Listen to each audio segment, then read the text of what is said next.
Bienvenue sur EventCheck, le rendez-vous des commerciaux événementiels. Ici, on part à la rencontre de personnalités de notre secteur qui nous racontent leur parcours, mais surtout leur savoir-faire et leur vision. Je vous propose, grâce à notre conversation, de booster vos connaissances et inspirations sur notre métier aux 1001 facettes. Si vous vous reconnaissez dans cette description, que vous débutiez ou que vous soyez confirmé, je vous invite à vous abonner car ce podcast va devenir votre meilleur allié. Ce podcast est rendu possible par BookingCheck, l'event management software que j'ai lancé pour permettre aux commerciaux événementiels de s'équiper d'une boîte à outils moderne et performante pour libérer le potentiel de leur établissement. BookingCheck est le logiciel que j'aurais rêvé avoir pour gagner beaucoup de temps, vendre mieux et plus et structurer mon activité. Si vous souhaitez en savoir plus, rendez-vous sur bookingcheck.com. Et en attendant, bon épisode! Bonjour Solène, merci d'avoir accepté mon invitation sur EventCheck. Comment vas-tu? Bonjour Clémence. Écoute, ravie d'être avec toi, donc tout va pour le mieux. Bon, magnifique. Moi aussi, je suis très contente que tu sois là. Alors, toi, tu es ce que j'appellerais une sérielle entrepreneuse dans l'événementiel. Et tu vas me corriger si je dis des bêtises, mais il me semble que tu as aujourd'hui 2 activités majeures. Tu es propriétaire d'un lieu événementiel qui s'appelle l'Augusterie à Lyon. Et tu es aussi la créatrice de l'agence FAT. Exactement. Tout à fait. Alors, je pense que c'est peut-être intéressant que tu nous expliques un petit peu d'où tu viens, ce que tu as fait et ce qui t'a amené jusqu'à l'événementiel, l'Augusterie et l'agence FAT, parce qu'on va voir que tout ça, c'est lié. Bien sûr, avec plaisir. Alors, écoute, moi, j'ai avant tout un parcours de communicante, puisque j'ai fait des études vraiment purement dans la communication. J'ai démarré ma carrière dans des agences, donc j'ai finalisé un stage d'études chez Publicis où j'étais dans une section vraiment relations presse, qui m'a donné envie ensuite de poursuivre. Donc, j'ai intégré une agence dédiée RP. Et puis, j'ai continué ensuite, j'ai rejoint une agence de communication un peu plus globale pour prendre un poste de chef de projet, ce qui me permettait de conserver un petit peu de relations presse, mais d'aller toucher un peu plus large tous ces métiers de la communication. Et ensuite, j'ai décidé de rejoindre une entreprise sur un volet plutôt de communication interne, voire même complètement même de dialogue social, puisque j'ai intégré à l'époque RFF, donc Réseau Ferré de France. Historiquement, donc maintenant ils font un peu dinosaure, mais c'était donc les propriétaires tout le réseau rail français. Et donc j'ai travaillé sur une réforme ferroviaire, puisque l'idée c'était de réintégrer en fait le gros groupe SNCF et tous ces métiers-là. Donc on était 1500 agents qui allaient rejoindre à nouveau ce gros groupe. Donc j'ai travaillé vraiment sur des questions très précises de dialogue social avec les syndicats, de réintégration d'équipes, etc. Donc tout un pan en communication interne assez costaud. Et j'étais en fait moi-même intégrée dans un comité d'entreprise, dans le comité d'entreprise d'RFF. Et donc j'avais aussi des missions, je dirais du coup un peu plus fun, d'organisation d'événements et de vie même d'un comité d'entreprise. Donc j'ai touché à pas mal d'événementiels, un petit peu aussi en agence auparavant, mais voilà, c'est comme ça que c'est venu. Et puis petit à petit, je me suis intéressée à d'autres choses. J'ai moi-même été intégrée dans le gros groupe SNCF à ce moment-là, et j'ai switché plus par envie et puis un peu appétence culturelle sur les métiers autour de l'innovation numérique. Donc rien à voir avec la communication. Moi j'étais plutôt sur du pilotage même, quoique il y avait des pans, en tout cas sur la manière de piloter. Je reprenais un petit peu une casquette de chef de projet, mais c'était surtout un secteur qui me passionnait. Voilà, pour la petite histoire salariale. Et puis on va en discuter, mais j'ai décidé à ce moment-là de prendre mon propre chemin, de le créer et puis de devenir entrepreneur. Alors, quand tu parles d'innovation digitale, t'étais dans quel secteur? T'étais dans un secteur. Alors j'étais là donc chez SNCF à ce moment-là, donc secteur vraiment transport. Toujours chez SNCF. J'ai cru. Exactement. Ouais, chez SNCF. Et du coup j'avais moi j'ai fait un parcours professionnel à Lyon, ensuite à Paris.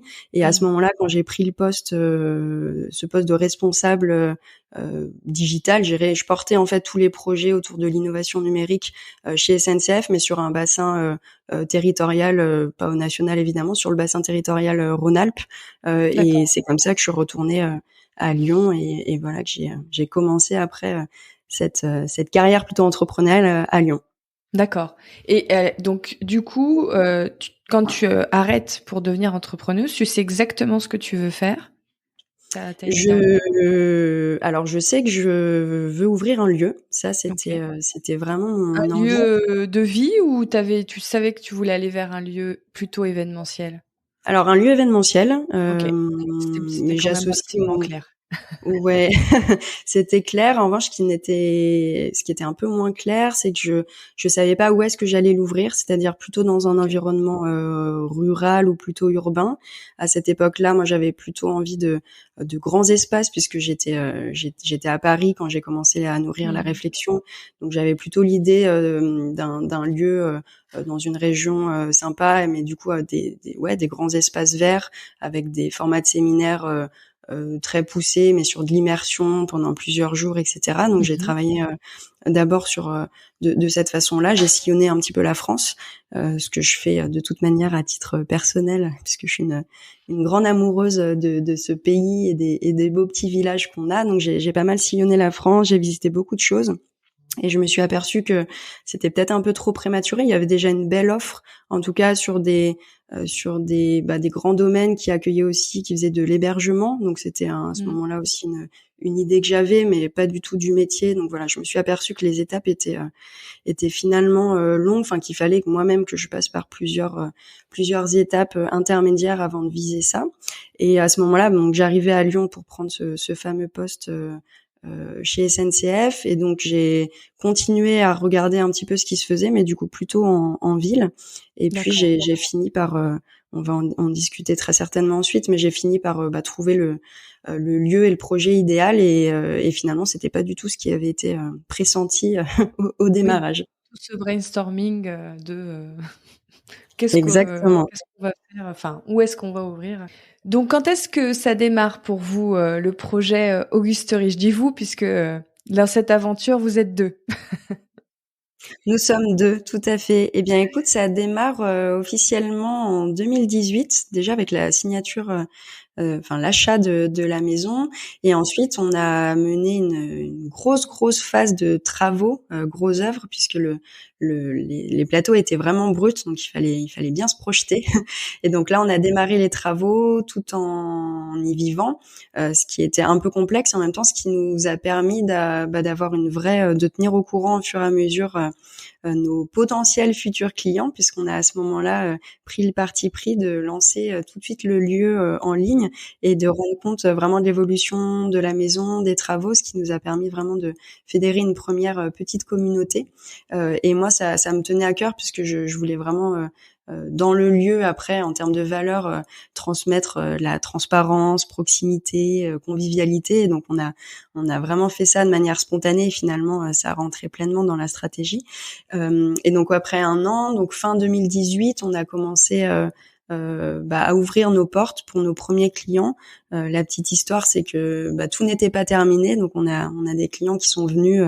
On était encore avec un trou géant dans le jardin, parce que la piscine allait être construite, etc. Mais c'était vraiment volontaire. Voilà, on avait, ça nous tenait à cœur de faire participer les clients malgré eux à ce projet. Et donc voilà, l'exploitation a démarré à ce moment-là, fin 2018, avec nos tout premiers clients, qui étaient des clients réseau, je dirais, hein, mes tout premiers. D'accord. Qui était lié aussi à cette communication que vous aviez fait? Complètement, ouais, ouais. Ouais. J'avais et des clients de mes précédents jobs, donc là vraiment Oui. du pur réseau professionnel, mais j'avais aussi des personnes qui m'avaient découvert comme ça, enfin qui avaient découvert le projet et le lieu, et qui voulaient être parmi les premiers à fouler le sol et l'herbe l'herbe du jardin. Donc ouais, ça a été plutôt sympa, et même j'ai rencontré aussi beaucoup de mes partenaires prestataires comme ça, et en fait ça m'a permis le jour vraiment où tout était prêt, moi j'étais finalement prête depuis un petit moment, et j'avais pas tout à bâtir à ce moment-là. Ouais, tu J'avais commençais pas de zéro. anticipé le travail, ouais. Tu as utilisé quel réseau pour fédérer autour de l'Augusterie? Instagram, beaucoup. Ouais. Ouais. qui est quand même l'outil, Pratique. voilà, est très visuel parce que Bah oui, pour voilà, des ça lieux aussi. permettait exactement, c'est l'idéal. Et puis je communiquais aussi beaucoup sur LinkedIn et sur Twitter, OK. sur mes précédentes casquettes. C'est des outils que j'utilisais déjà beaucoup, Mmh. mais Instagram était quand même le plus pertinent, surtout que je montrais vraiment l'évolution. Donc là, c'est très très visuel, et ça reste d'ailleurs toujours un outil que j'utilise et que j'affectionne beaucoup.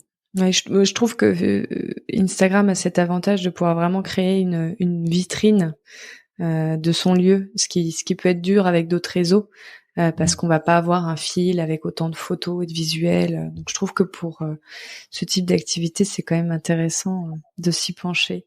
Complètement. Donc sur l'Augustory, vous avez majoritairement de la clientèle B2B? C'est votre cœur de cible? C'est notre cœur de cible. Enfin, au démarrage, c'était même 100% B2B. On OK. a commencé par opportunité, je dirais des clients professionnels qui nous demandaient à titre personnel de revenir pour un petit mariage, un anniversaire, enfin un événement privé. Donc OK. on l'a fait de cette manière-là, ce qui est le cas d'autres lieux d'ailleurs. C'est on communique pas dessus, mais en tout cas on laisse cette possibilité-là. Et puis à un moment, moi j'ai décidé quand même finalement d'ouvrir un peu plus largement les portes, et j'ai accueilli des événements privés au sein de mon lieu. J'en suis assez vite revenue finalement, même si cette typologie de clients est forcément bien plus sympathique. Ce sont des événements festifs, donc moi toutes les valeurs du lieu s'y retrouvent pleinement, de convivialité, proximité, etc. Mais en fait, ça fonctionnait pas tant que ça avec le concept même du lieu, Oui. puisque comme on y vit, Mmh. ça commençait à devenir un petit peu complexe aussi en termes d'organisation, puisqu'on recevait des clients professionnels toute la semaine, le week-end des événements privés. Donc, c'est pas tant sur la charge en fait de travail, c'est vraiment plus la logistique, ménage, réorganisation. Et puis si on fait une grosse soirée un soir, c'est vrai que dès le lendemain, il faut quand même faut bien Oui, et puis, aérer. éventuellement, d'avoir des moments d'intimité aussi, parce que j'imagine que d'être toujours, toujours, toujours, face à du public, c'est pas forcément évident, Alors moi, quand c'était on un vrai choix. Je dirais que ça devenait plus problématique pour mon compagnon, mais ce qui OK. s'entend parfaitement parce que lui a vit le projet par procuration, et au démarrage a aussi travaillé avec moi sur la réflexion même, l'identité. Mais dans les faits, de manière opérationnelle, j'étais seule à bord.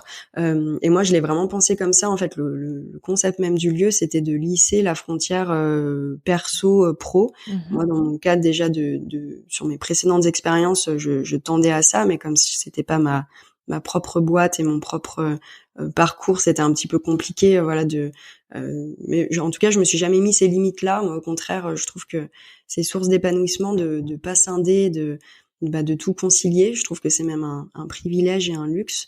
Et donc, ce lieu-là a vraiment été pensé aussi dans cet esprit pour que finalement, il soit toujours vivant, animé, qu'il y ait de la vie en fait dedans, tout simplement.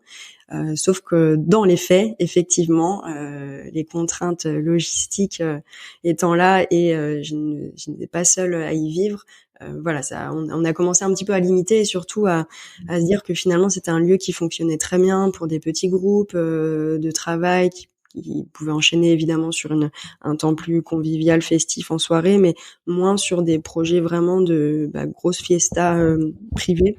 Mmh. Et le week-end, effectivement, on avait besoin aussi d'un petit peu souffler pour préparer les semaines à venir, et puis la Oui. réflexion de fond.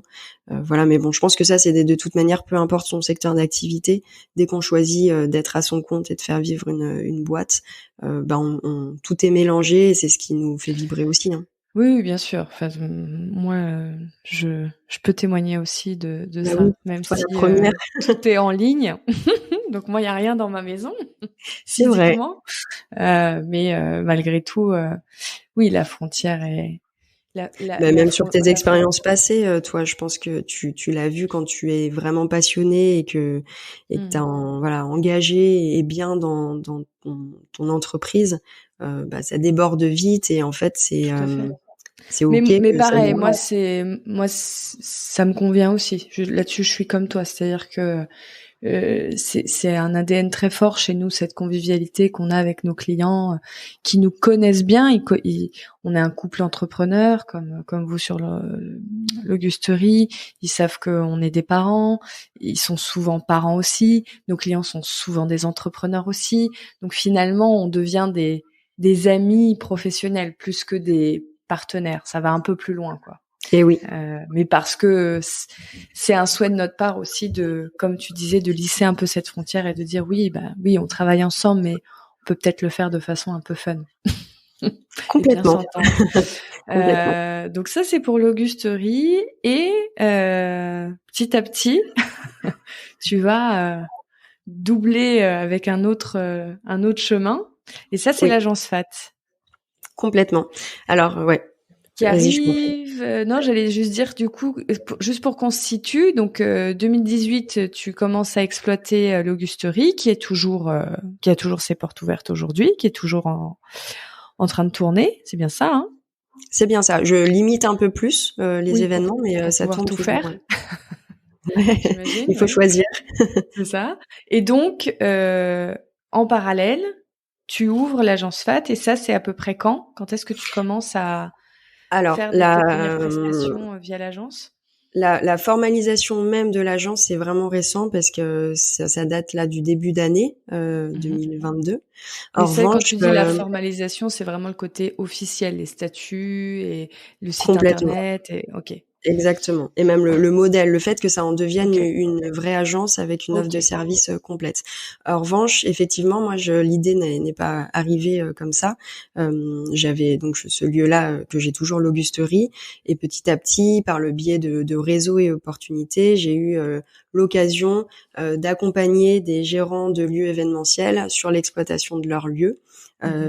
Sans offre réellement formalisée, mais en tout cas, j'ai commencé à percevoir qu'il y avait un vrai besoin d'accompagnement de certains gérants, dont l'activité d'ailleurs n'était pas forcément purement événementielle, mais des lieux qui ont une autre source de revenus, mais qui organisent en parallèle des événements, qui utilisent leurs espaces pour des événements.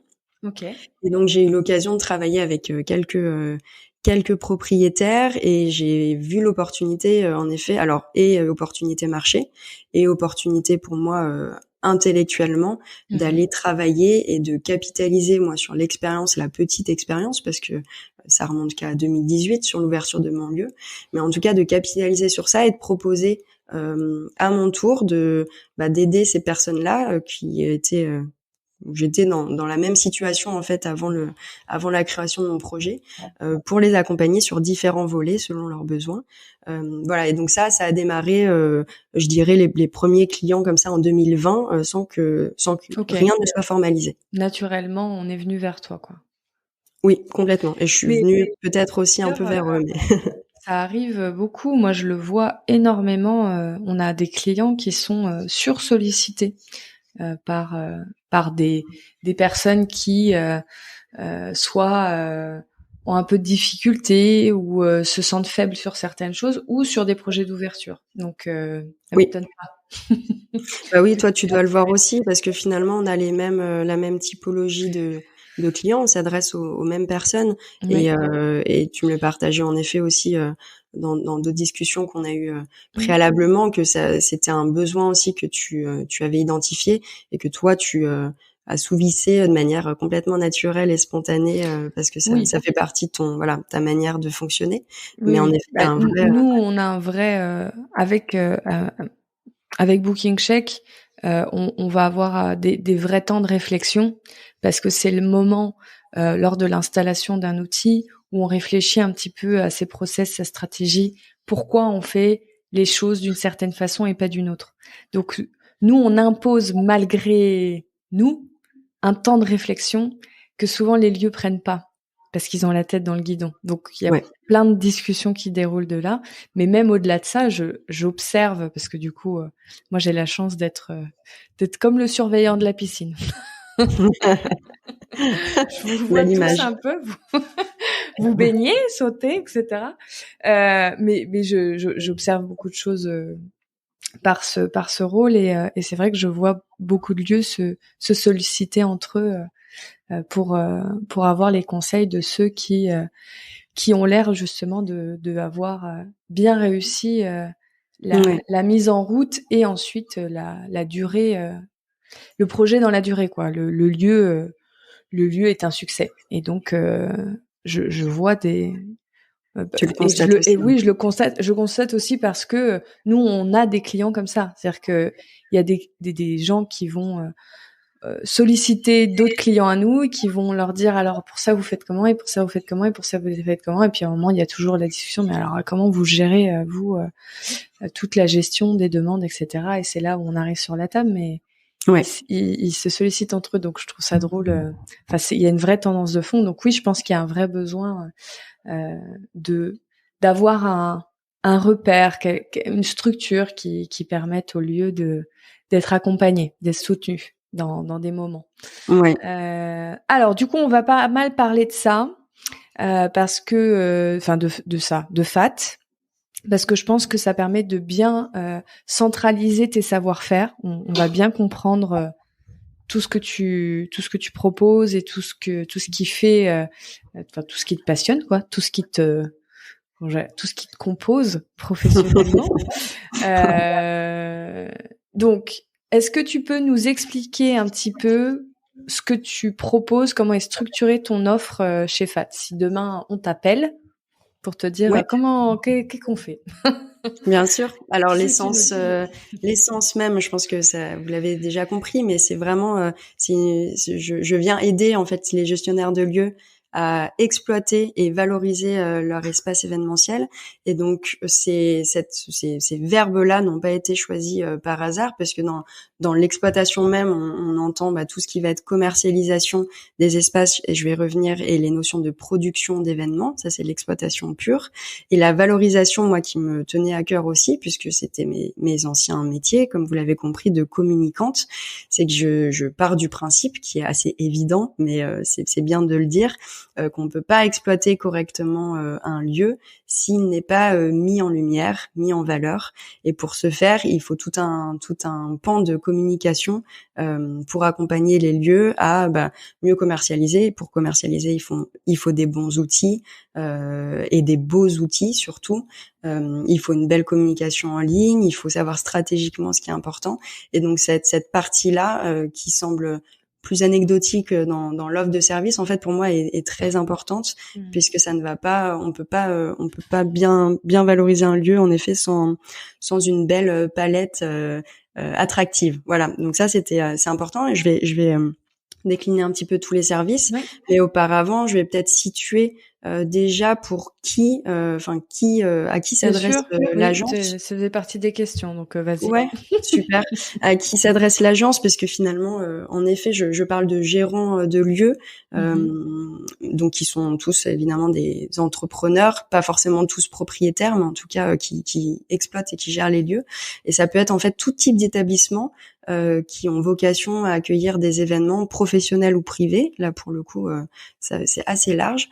Et donc, dans tout ce volet-là d'établissement, on peut retrouver des lieux qui sont 100% événementiels, donc des lieux 100% réceptifs, mais aussi comme l'Augusterie, exactement. Mais aussi des musées qui ont des espaces événementiels, des hôtels, bien entendu, des restaurants qui ne savent pas comment gérer notamment des réservations de groupe. Donc ça, je fais pas, voilà, t'en es experte, mais tu sais qu'en tout cas, techniquement, toi, tu leur apportes une solution. Moi, l'idée, c'est de leur apporter aussi une solution plus stratégique, un accompagnement aussi opérationnel pour bien savoir faire, traiter les demandes, etc. Ça peut être aussi des domaines viticoles, des bureaux, voilà, vraiment tout type d'espace qui ont déjà développé ou ont envie de développer une dynamique événementielle dans leur établissement. Et pour le moment, je me concentre à Lyon et tous les environs de Lyon. Mais l'idée, c'est d'aller évidemment dupliquer ce modèle-là et proposer un accompagnement à des lieux parisiens, bordelais, etc., dans toute la France. D'être sur différents territoires. Voilà, exactement. Ensuite, en effet, pour venir précisément dans les services, donc il y a trois briques en fait que proposait l'agence, la commercialisation des espaces, la production des événements du lieu et la communication, j'en ai parlé, autour de ce lieu-là. On va y rentrer, je pense, plus en détail. Tu me coupes. Moi, la dernière petite notion quand même que je voulais apporter, on me pose beaucoup la question, c'est que je peux venir évidemment soit en complément d'une équipe ou en gestion totale, c'est-à-dire demain un lieu qui n'a pas du tout de commercial, voilà exactement. Je peux moi, et d'ailleurs c'est ce qui est même plus intéressant encore pour l'agence, c'est d'aller vraiment travailler en fond sur des aspects stratégiques bien sûr, mais aussi opérationnels pour porter toute la démarche commerciale d'un lieu. Mais je peux bien sûr venir compléter et appuyer une équipe. Voilà, c'est vraiment l'idée, c'est d'aller chercher, identifier les vrais besoins, comment l'établissement est déjà constitué, de voir s'il y a possibilité ou non de collaborer et si oui, de quelle manière. Oui. En parlant de comment on collabore, est-ce que en termes d'offres prix, est-ce que tu fonctionnes au package? Est-ce que c'est du sur-mesure? Comment ça se passe? Il faut d'abord faire une qualification avec toi pour que tu puisses faire une proposition? Oui, alors j'ai beaucoup travaillé là-dessus. Oui, je sais. C'est pour ça que je te pose la question. Ouais. C'est pas cette partie. Alors, c'est marrant parce que on le sait pas forcément. Alors, ceux qui sont entrepreneurs et qui ont créé leur lieu le savent, mais fixer des prix, c'est très dur. C'est très, très compliqué. Et ça peut évoluer. Ça peut évoluer. Donc aujourd'hui. Alors aujourd'hui, l'idée c'est vraiment de proposer ce que j'appelle moi une phase d'immersion, parce que en fait, même s'il y a possibilité de collaboration, en tout cas une opportunité identifiée, ça passe avant tout. Moi, je fonctionne beaucoup au feeling et aux affinités avec les personnes, et donc j'ai toujours cette phase-là de rencontre. De brief évidemment bien sûr, mais la rencontre pour moi est essentielle, et je vois assez rapidement si l'agence peut apporter quelque chose même humainement. C'est un peu c'est un luxe aussi, encore une fois, de pouvoir dire ça, mais en tout cas je suis convaincue que une collaboration ne peut pas bien être menée s'il n'y a pas une envie commune de travailler, et surtout une sorte d'affinité, proximité, alors qu'on devienne amis bien sûr, mais en tout cas une envie profonde de travailler et après évidemment de convaincre par les expertises et nos résultats, mais voilà, ça passe avant tout par ça. Donc moi je fonctionne vraiment toujours par une rencontre dans le lieu, et ensuite je travaille, alors ça c'est des méthodologies là que j'ai mis en place, qui peuvent s'approcher un petit peu de méthodologie d'agence immobilière pour évaluer sous forme de pas mal de critères le potentiel d'un lieu, la démarche commerciale. Un peu comme pourrait faire un lieu quand il qualifie un projet événementiel. Toi, tu vas qualifier le lieu et son potentiel. Exactement. Ça. Complètement. Ce qui va permettre déjà au lieu directement d'avoir des premiers jets un peu de conseils, voilà, puisque c'est sur le moment. Moi, je partage aussi beaucoup de choses, mais surtout, ça va lui permettre ensuite d'avoir une sorte de vraie évaluation de ce qui fonctionne, ce qui fonctionne moins bien. Et ça, je le fais vraiment sur toutes les briques, donc et commercialisation, production et communication. Donc, il a déjà une première approche un peu du lieu, et surtout, moi, c'est ce qui va me permettre à construire ensuite mon offre d'accompagnement, puisque tu me parlais de package. En fait, j'ai essayé de le penser ainsi au démarrage, puisque c'est plus simple, lisible pour le lieu. En revanche, nous, côté modèle, pour les entrepreneurs, c'est ce qu'il y a de plus compliqué finalement, parce qu'on essaye de tout rassembler et de simplifier au maximum, alors qu'en fait, c'est très complexe, puisque c'est évidemment lié aux spécificités du lieu, à la typologie d'événements pouvant être accueillis, enfin énormément de paramètres. Et donc je suis finalement revenue en arrière pour proposer des offres d'accompagnement qui sont effectivement sur mesure, mais c'est pas tant sur mesure, en fait, c'est surtout personnalisé selon le réel besoin du lieu, parce que il y a des lieux qui n'ont pas forcément besoin de démarches commerciales fortes, c'est-à-dire d'aller identifier des leads, de travailler sur les canaux d'acquisition, etc. En revanche, ils ont des besoins directement opérationnels, de traitement de demande pour absorber une surcharge, etc. Et du coup, là, en l'occurrence, moi, ça me permet de proposer et de moduler mon offre d'accompagnement sur ce qui me semble le plus adapté pour le lieu.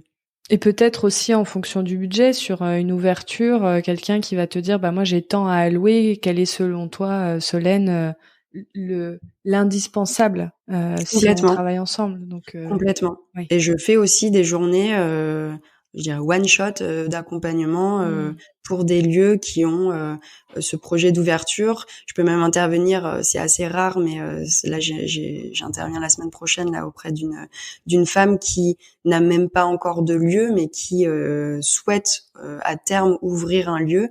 Et j'interviens vraiment là sur l'amont, c'est-à-dire comment on va construire un business économique, et puis travailler vraiment sur le fond, son positionnement, ce qu'elle souhaite tout simplement. Donc ça peut être vraiment, et là en l'occurrence, budget restreint puisque pas encore pas de projet de encore, société et de revenus.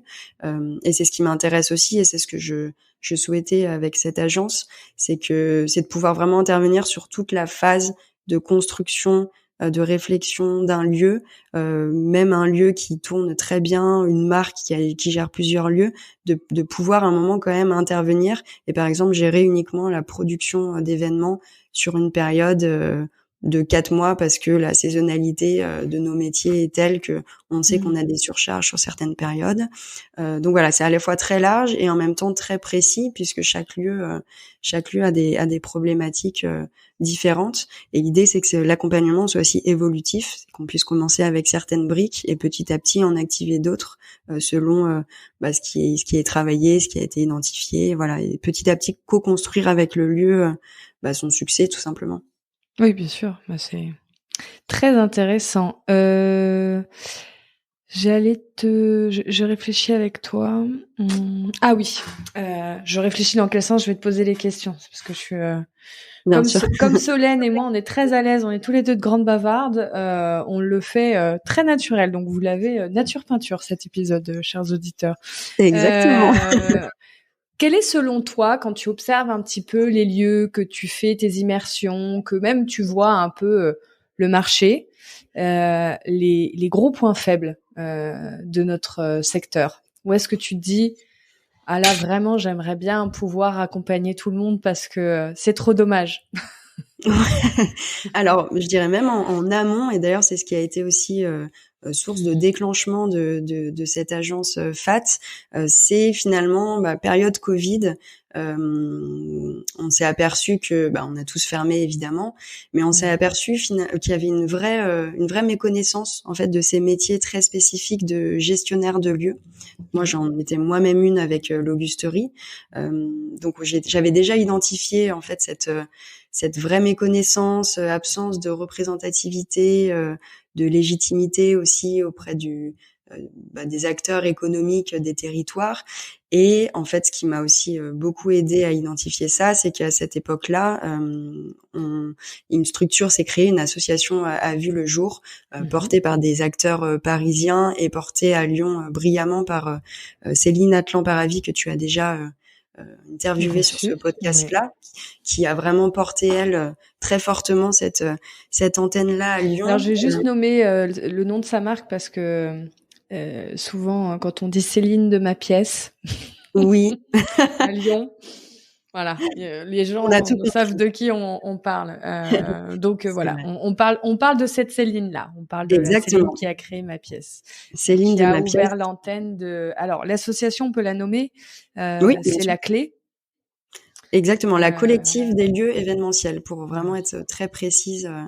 Exactement. Et donc c'est une association qui était portée à Paris surtout, là qui est en train de se bien développer dans les régions, et qui a pointé ça. En fait, on a à ce moment-là, au moment où tout le monde fermait ses portes, on a souhaité impulsé, enfin je dis on parce que je m'intègre, mais en fait c'était à ce moment-là je faisais pas encore partie de ce groupe de réflexion là, mais en tout cas ce qui était certain, c'est que on se rendait compte que nos métiers n'étaient pas du tout connus, puisqu'on a même auprès du gouvernement eu du mal à représenter réellement ce qu'on faisait, et donc à déclencher des aides, etc. Et puis globalement, même auprès du marché, du secteur, de nos clients, nos métiers étaient fondu en fait dans cette grosse masse événementielle. Ouais. Et quand on parlait événementiel, on pense tout de suite à des agences événementielles, aux traiteurs, voilà, aux concerts, exactement. Non mais pareil, je suis, enfin, ça me parle beaucoup parce que même nous, quand on dit logiciel événementiel, ça veut tout et rien dire parce que Oui. le monde de l'événementiel étant tellement large avec des métiers variés et donc oui, ça peut aller du festival des vieilles charrues à au match de foot. Enfin, Ouais. c'est tout et n'importe quoi l'événementiel, vu que l'idée c'est de rassembler. Ouais. Mais il y a vraiment cette brique pour moi lieu qui est aussi mon cœur de métier à moi et qui on a mis du temps, je trouve, à mettre des mots dessus, à dire on est un secteur en fait. Complètement. Ouais, et on occupe une vraie place de marché, même en termes pour les territoires, d'attractivité, d'emploi, et puis surtout, et ça c'est la clé qui a eu ces mots-là, mais les lieux sont vraiment le premier maillon de cette chaîne-là événementielle, puisque sans lieu, on n'a pas d'événement. Et donc, partant en effet de ce postulat, on se dit, ah oui, effectivement, ils sont importants et il faut un petit peu les soigner. Et en tout cas, voilà, moi, l'idée, la vocation globale de l'agence, au-delà de la partie vraiment expertise, accompagnement, c'était aussi de porter ce message-là les lieux existent, ont des vraies expertises, ont des vrais métiers et compétences, et ils occupent une vraie place en fait sur ce secteur-là. Et moi, je sais que le moment où je m'en suis rendu compte, c'est quand j'ai fait un peu ma veille, quand j'ai décidé de créer du contenu, où je me suis dit tiens, qu'est-ce qui existe un peu comme contenu professionnel pour ce segment de marché événementiel de lieux. Oui. Et c'est là où néant. Et oui. Et d'ailleurs, tu es ma première source d'inspiration. Non, je te le dis sincèrement parce que c'est vrai qu'il y avait un vrai manque sur là-dessus de contenu qualifié. Tu aimes ces termes-là aussi d'actionnables avec des vrais conseils tout de suite actionnables dans nos propres lieux, dans notre quotidien tout simplement. Et je trouve que ça manque terriblement. Et moi, je travaille justement aussi sur ma propre stratégie de contenu. Voilà, tu le sais. Me rejoindre. Exactement, parce que je trouve que c'est essentiel, et je pense que tous les auditeurs de ton podcast s'ils t'écoutent, c'est effectivement bien parce que tu mènes très bien tes épisodes, mais surtout il y avait ce manque-là et ce secteur un peu niche finalement, parce que c'est très précis ce que tu proposes, mais qui peut malgré tout intéresser aussi d'autres acteurs qui ne sont pas gérants de lieux événementiels, mais qui vont pouvoir s'intéresser à ce que tu proposes autour. Parce que gravité, exactement. Oui. Donc bref, tout ça pour dire que on a tous mis beaucoup de temps à mettre des mots sur notre segment dans l'événementiel, et que le Covid a aussi opéré une accélération drastique de devoir se rassembler en tant qu'acteur de lieux événementiels, ce qui avait jamais été vraiment organisé avant. C'est effectivement le cas, et ça a permis aussi ça fait du bien à tout le monde, surtout pendant cette période, de créer vraiment des passerelles entre les lieux, une vraie solidarité. En tout cas à Lyon, c'est ce qui s'est passé. C'est appréciable. On continue la post-période. Je dis post parce que je suis très optimiste, même si je ne devrais pas. Pour moi, c'est terminé. Voilà, on va l'être, on va essayer. En tout cas, à Lyon, c'est resté. Ça a permis aussi de créer des vraies relations d'amitié avec certains gérants, et surtout, ça profite, et c'était le résultat final, ça profite aux clients, à nos clients, puisque l'idée, on l'a fait nous à Lyon, c'est aussi de pouvoir proposer et tendre à la satisfaction totale clientèle si un lieu n'est pas disponible. D'un territoire et pas seulement complètement. D'un lieu.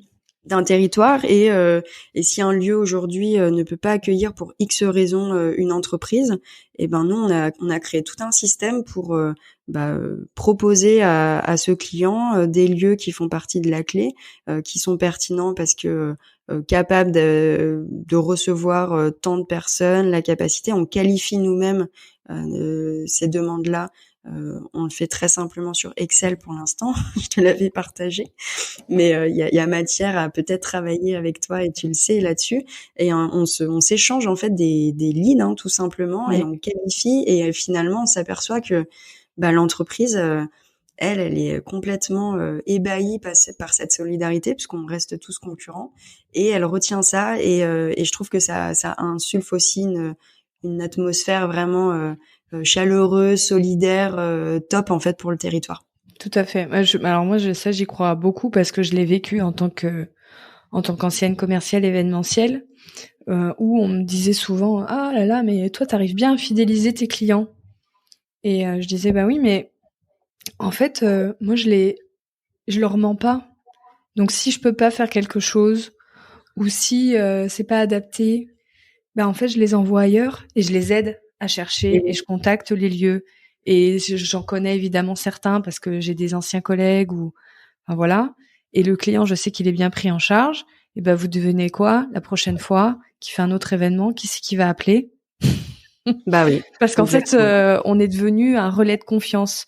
Et donc, moi, je l'ai vu beaucoup aussi avec un peu la nouvelle génération à Paris, où il y a quand même des acteurs, on va dire des nouveaux lieux, et alors qui sont aussi dans une certaine mouvance d'état d'esprit, qui vont beaucoup travailler en réseau. Parfois, ils sont en concurrence directe, frontale, en termes de produits. Hein. Ils proposent vraiment la même chose, mais ils travaillent main dans la main. Parfois, ils le sont pas. Ça va être un hôtel avec un lieu événementiel. Ils vont pas du tout avoir les mêmes espaces et les mêmes propositions de services. Ils vont travailler ensemble, mais parfois il y en a qui sont vraiment en frontal et qui vont dire attends, en fait on a un groupe qui veut se diviser en plusieurs, nous on n'a pas assez de salles, mais si on s'y met à nous deux on peut y arriver. Puis on est voisins, donc c'est hyper pratique. Et puis on travaille un peu avec les mêmes prestataires, donc logistiquement ça marche. Et puis ils se renvoient aussi des prestataires. Toi tu utilises quoi pour ton torréfacteur? Toi tu utilises quoi pour tes filtres d'eau? Enfin tout et n'importe quoi. Et en fait nous ça on s'en est rendu compte au tout début de notre aventure avec Booking Check, parce dès qu'on vient dans certaines villes, on fait des événements et on rassemble la communauté, enfin ceux qu'on connaît. Super. Qui sont nos clients, et puis aussi ceux qui sont pas forcément clients Booking Check, mais ils sont venus sur le podcast ou avec qui on s'entend bien, parce que c'est pas parce que vous êtes pas chez nous qu'on peut pas être copains. Donc Solène peut témoigner d'ailleurs, on travaille pas ensemble. Pas encore. Voilà. Mais on rassemblait, et en fait on se rendait compte, encore une fois, en observateur, en surveillant de piscine, pendant la soirée, que vous échangiez 12 000 bons plans, que vous échangiez les numéros, que vous commenciez à vous renvoyer des clients, qu'il y avait des groupes WhatsApp qui étaient en train de se faire, etc., etc. Simplement, nous, en tant qu'entreprise, on n'a pas la neutralité nécessaire pour créer une organisation autour de ça. On ne peut pas créer la confiance. Donc, il y avait besoin d'une association que nous, on pouvait pas mettre en place, parce qu'on est une marque, on est une entreprise, on a un but je comprends. De créer la valorisation, et que ça crée une défiance, ce que je comprends. Donc voilà, c'est intéressant que tout ça se mette en place, et on est très très heureux parce que nous on croit beaucoup au fait que, exactement ce que tu viens de dire, un client heureux et fidèle, ça marche sur un territoire. Oui. Je pense pas que ça marche sur un lieu. Ou alors vraiment, on a vraiment complètement. bol en avec tout cas, il retient en effet que le lieu qu'il a initialement contacté pour sa demande d'événement l'a redirigé vers un lieu adapté, cohérent, et tout s'est bien passé. Et il va malgré tout retenir ça et se dire oui, bien sûr. Elle m'avait aidé. Ouais. Et il va contacter la bonne personne au fil de l'eau aussi. L'entreprise ou l'organisateur va se dire tiens, je sais que pour ça c'est plutôt Marine, et que pour ça c'est plutôt Julien, quoi. Oui. Donc ils font aussi, ils s'auto-qualifient un peu. Et puis Marine va dire non, peut-être que pour le coup vous devriez quand même appeler Julien sur ce coup-là. Voilà. C'est ça. Donc ça marche bien. Arrêtez d'avoir peur les uns des autres. Je le redis parce qu'il y en a quand même encore qui ont un peu peur. Donc oui, parce qu'on reste bien sûr concurrent et il faut. Mais bon, l'avantage nous de nos business, hein, vraiment gérants de lieux, c'est qu'on sait très bien que une entreprise, bah, elle aime bien aussi changer, revenir évidemment, mais changer aussi. Oui. Et donc ça fait partie aussi. Il y a des cycles.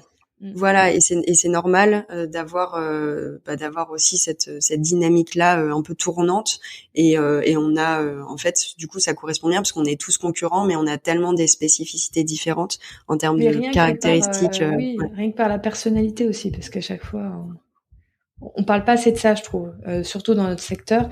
Ça commence un peu à se faire dans la restauration où on va parler des équipes.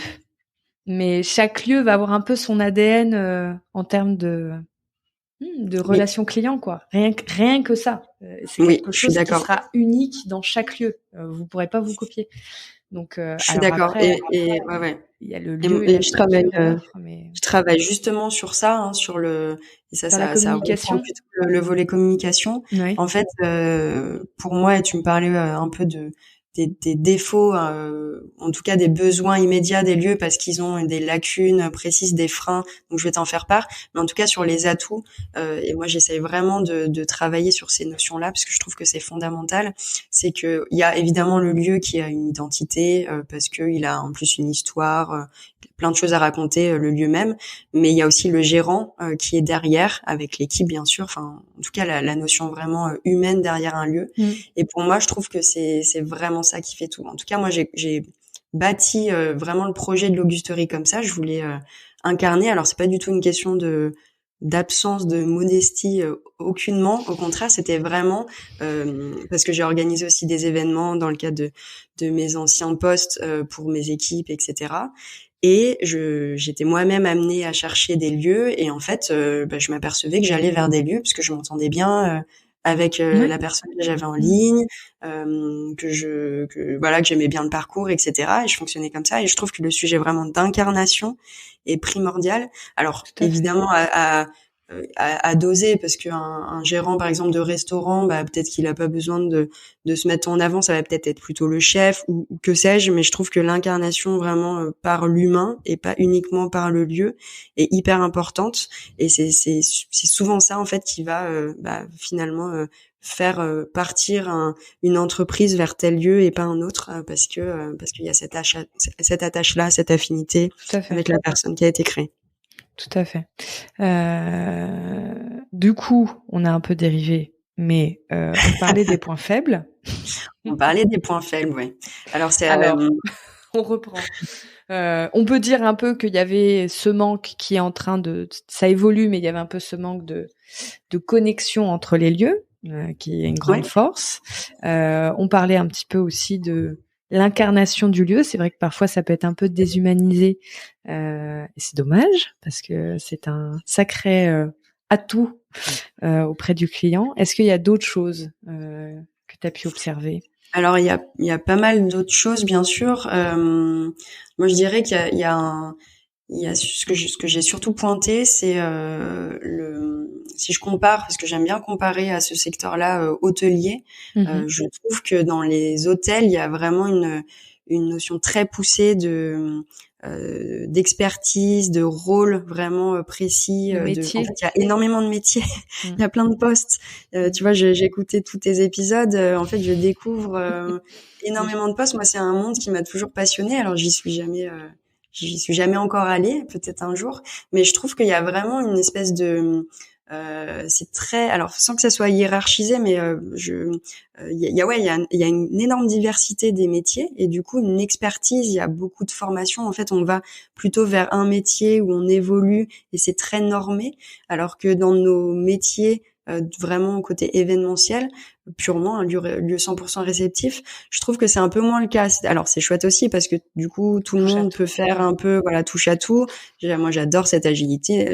D'ailleurs j'ai moi-même tout fait pour mon lieu et je trouve ça génial. Mais je trouve que ça peut être aussi pour des plus gros lieux en tout cas qui ont une équipe d'être un peu plus sans segmenter, mais en tout cas de faire apparaître cette diversité là de métiers et de prendre en fait fait finalement des bonnes pratiques, une bonne organisation que peut avoir un hôtel et le transformer, de le reporter sur un lieu événementiel. Ouais. Je trouve que l'analogie en tout cas est intéressante et pour moi il manque encore dans les lieux de manière globale, dans les lieux événementiels, le côté vraiment très professionnalisant de métier, au-delà de, je t'en parlais de la représentativité. En fait, si on connaît pas les lieux, c'est aussi qu'il y a je pense cette absence un peu de mots derrière des compétences, etc. Voilà, j'essaie, je tends à apporter ça avec l'agence. Voilà, ça c'est un défaut global. Après, si on rentre vraiment dans le détail, moi je vais plutôt te parler des besoins qui me sont remontés des lieux. Et du coup, c'est pas des défauts, mais en tout cas peut-être des lacunes ou freins qu'ils rencontrent. C'est évidemment sur la commercialisation, toute la recherche vraiment prospection, identification de leads, canaux d'acquisition. Alors, ça, je veux bien que tu me définisses identification de leads, ce que ça veut dire pour toi. Pour moi, c'est tout simplement d'aller chercher des demandes, des potentiels clients. Et c'est ensuite, c'est de la prospection. Et justement, j'utilise ces termes-là pour que ça soit un peu plus précis que la prospection, qui est en fait un terme aujourd'hui où on met un peu tout dedans. En fait, c'est pour moi, parce que la prospection, moi je considère que participer à un événement un peu networking, c'est de la prospection. Voilà. Et là, l'identification de leads, c'est vraiment précisément des techniques que je suis moi-même en train d'acquérir en me formant, précis de business développement, pour aller cibler en ligne précisément tel type de client, de quelle manière l'approcher. Donc tu vas évidemment, toi c'est des notions que tu mets forcément dans la prospection, mais en tout cas c'est des termes moi que je trouve beaucoup plus précis, parce que techniquement, en fait, trouver un client, ça se fait pas comme ça, quoi. Pour être tout à fait transparente, je trouve que prospection, de toute façon, c'est un mot qui fait peur au lieu. Alors que identification de lead, ça fait moins peur, parce qu'en effet derrière tu vas peut-être plus facilement aller vers, dans ta tête, aller vers quand je vois un post sur LinkedIn, en fait il y a certainement un lead derrière. Donc j'ai identifié, et en fait ça fait moins peur, parce qu'on s'imagine tout de suite prospection, aller faire des appels à des gens qu'on connaît pas pour dire bonjour, on a un lieu événementiel juste à côté.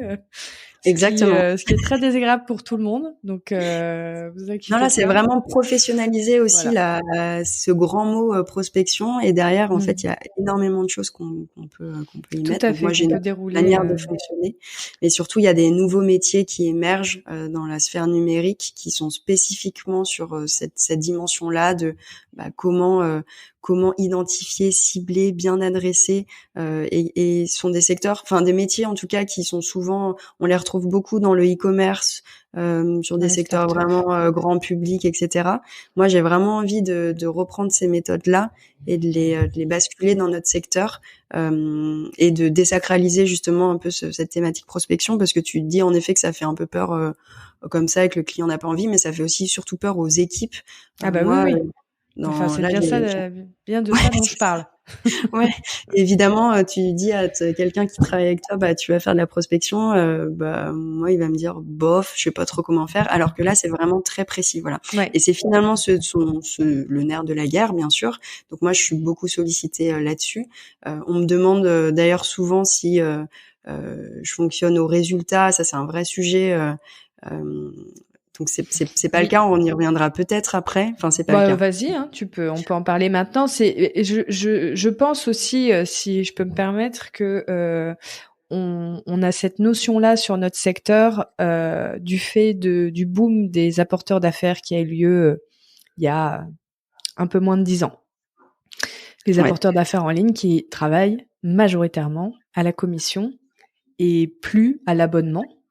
Ce qui était le cas avant, des bedouks, etc., des annuaires, qui étaient vraiment à l'abonnement, et puis il y a eu ce boom avec la commission. Donc évidemment aujourd'hui tout le monde a ce réflexe un peu de la commission, mais ça c'est plus et c'est moins. Vas-y, je te laisse peut-être expliquer. Non, mais t'as parfaitement introduit, parce que du coup moi ça me porte un peu préjudice dans mon explication et dans l'explication tout simplement au lieu de mon fonctionnement. En fait, moi, donc mon agence c'est vraiment une agence de service qui propose en fait toute une gamme de compétences externalisées au lieu. Donc finalement, au lieu qu'un lieu aille recruter par exemple quelqu'un dédié sur le commercial, eh ben il peut prendre le parti pris de me solliciter, de solliciter l'agence, parce que je viens apporter ces compétences-là, mais de manière externalisée. Et en ce sens, de la même manière, et c'est très, enfin pour le coup c'est précisément le cas sur la partie commerciale, c'est que au lieu que l'établissement aille embaucher un commercial qui lui va être évidemment motivé, objectivé et qui a un fonctionnement en fait de ce qu'on appelle juste fixe en salaire et variable. Ce qui n'est pas toujours le cas, hein. C'est encore assez rare. Moi, j'ai rarement été au variable. Hein.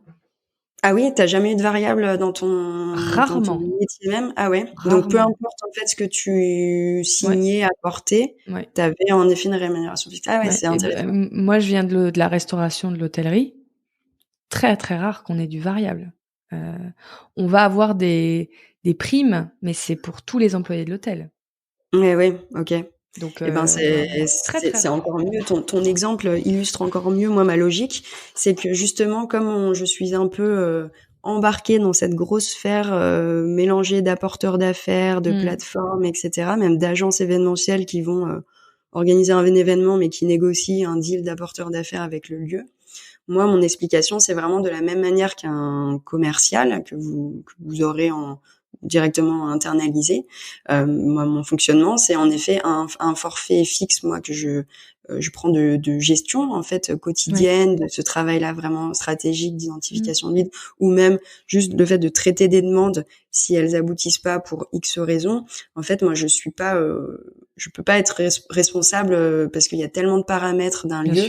Je peux pas porter moi cette responsabilité qu'une demande n'aboutisse pas. Et aussi, il y a un temps de résultat, c'est-à-dire que quand on met en place un service commercial performant, le vrai résultat de cette performance, il est pas immédiat.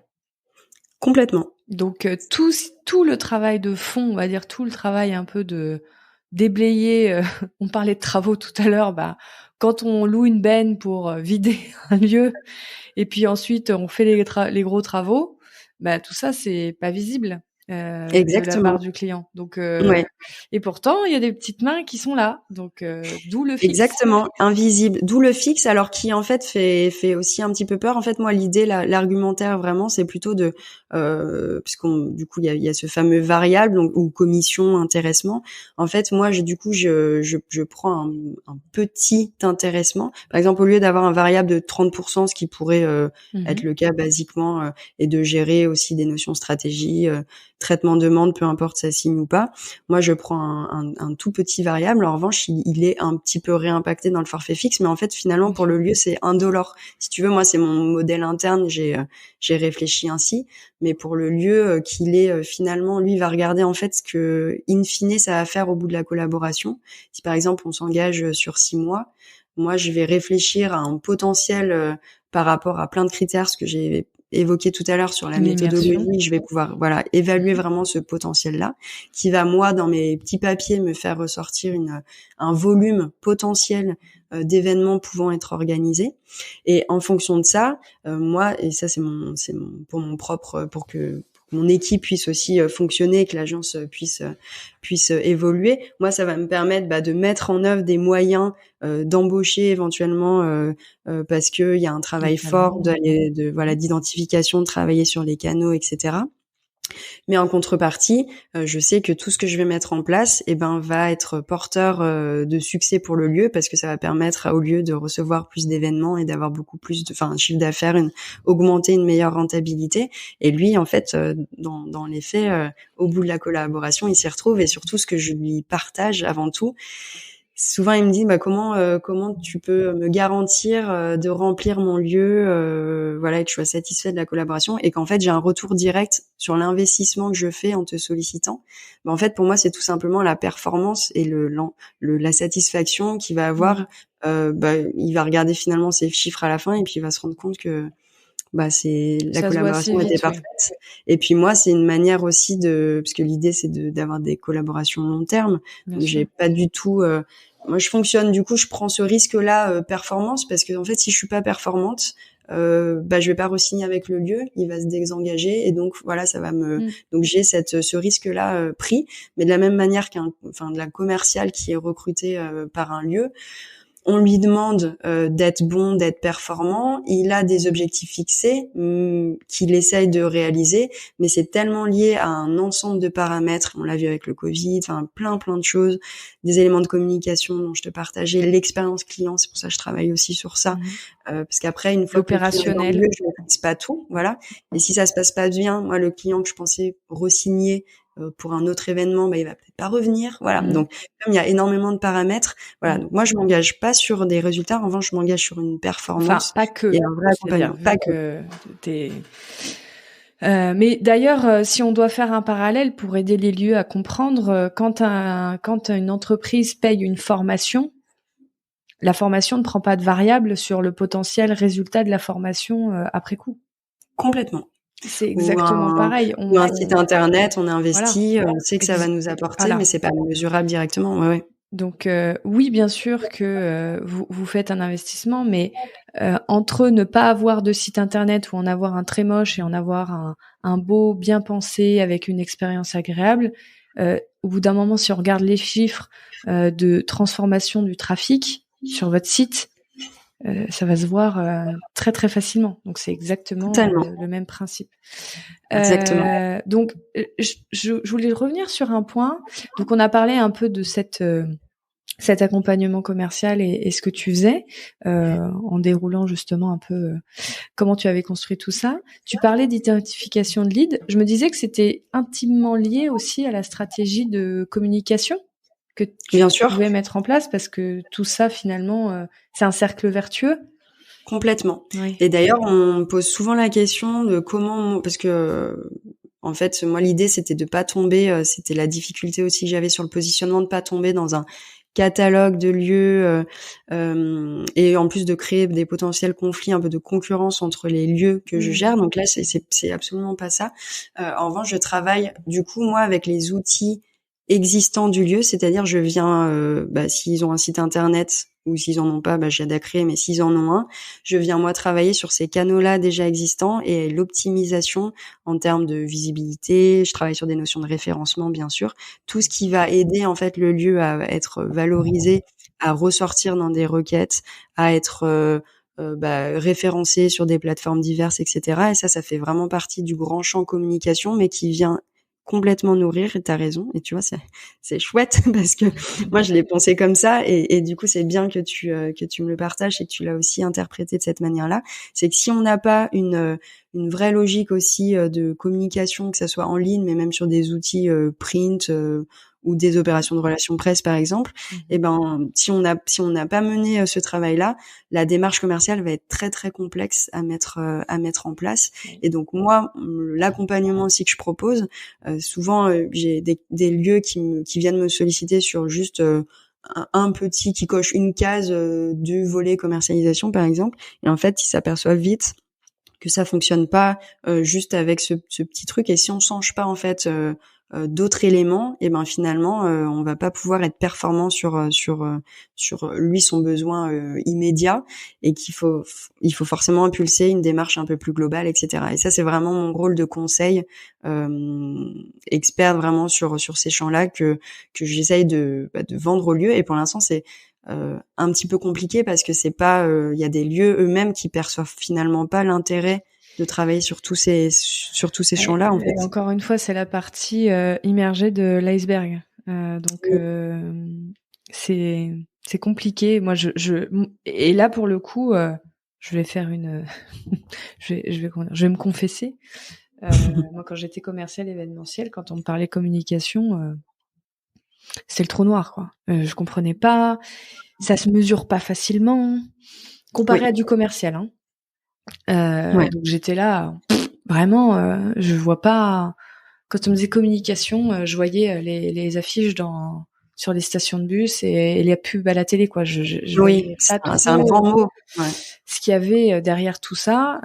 Bon, moi, j'ai dû m'y mettre aussi pour des raisons d'entrepreneuriat, donc c'est un peu ça qui m'a fait mettre le pied à l'étrier. Et maintenant que j'ai compris la logique, c'est vrai que l'un peut pas fonctionner sans l'autre. Alors j'en parle beaucoup dans ce podcast et sur le blog, mais je trouve qu'il y a tellement d'opportunités qui sont délaissées par les lieux sur toute cette partie communication, et notamment pour générer du lead et de la visibilité et une notoriété de marque, voilà, qui sont et je trouve ça très chouette parce que vous verrez que Solène a vraiment structuré ses expertises avec tout ce qu'elle propose pour chaque sous-catégorie. Donc, pour rappel, la commercialisation, la production et la communication. Et donc, sous chaque pôle, elle explique exactement ce qu'elle vous propose.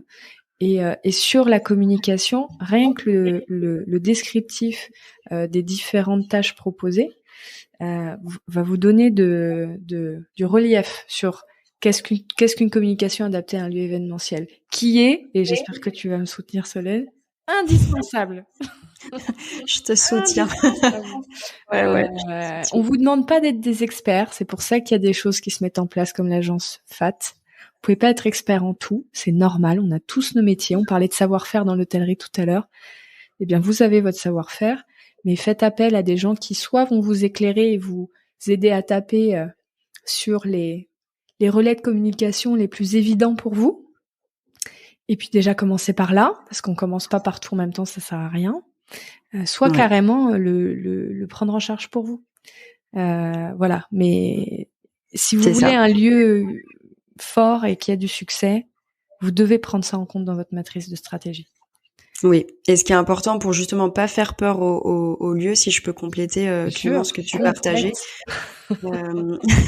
c'est que je veux aussi, enfin j'ai conscience que les lieux ont des contraintes de temps, au-delà des compétences expertise, mais ont aussi des contraintes de temps, de personnel en effet, pas assez de personnel, etc. Et du coup, moi, vraiment cette phase d'immersion est très importante puisque un lieu demain pourrait solliciter l'agence que sur la communication et pas du tout sur les autres axes.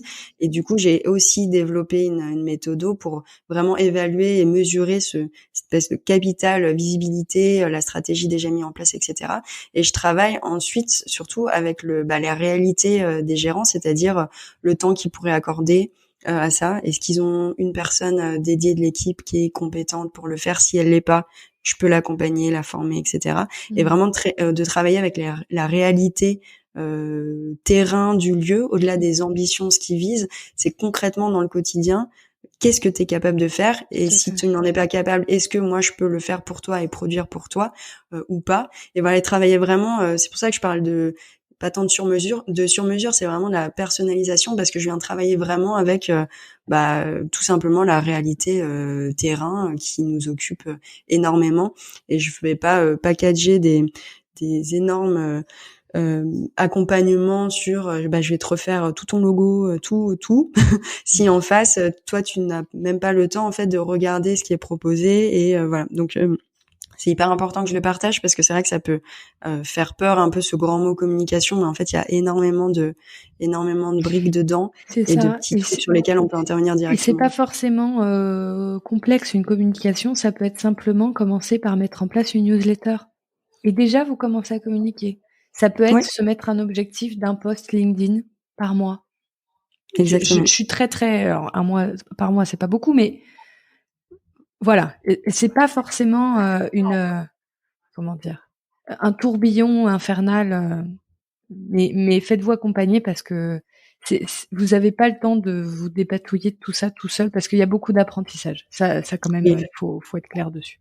Oui, et ça prend du temps, c'est vite chronophage, tu le sais. Et là, moi, mon modèle même, du coup, financier est adapté, bien sûr.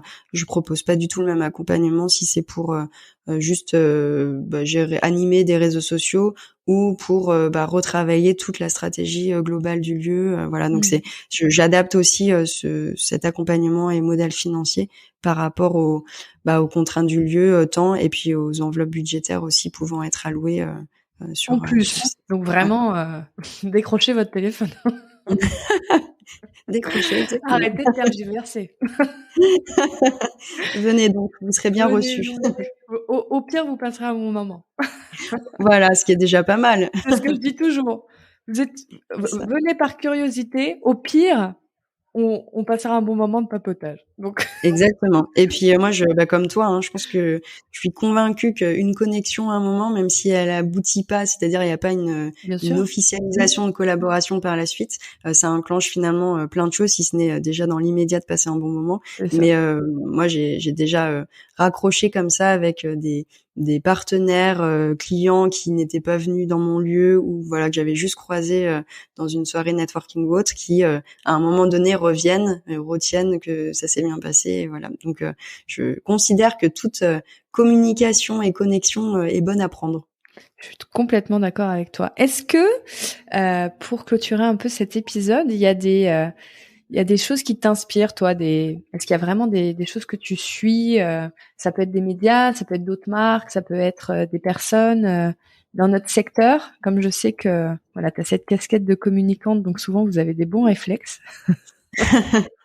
Alors je fais beaucoup de veille, c'est très enfin de veille, j'allais dire c'est très large, non, puisque c'est quand même identifié sur le secteur événementiel, mais j'ai pas si ce n'est en effet tous les épisodes Booking Check que j'ai parcouru, enfin que j'ai écouté avec beaucoup d'intention.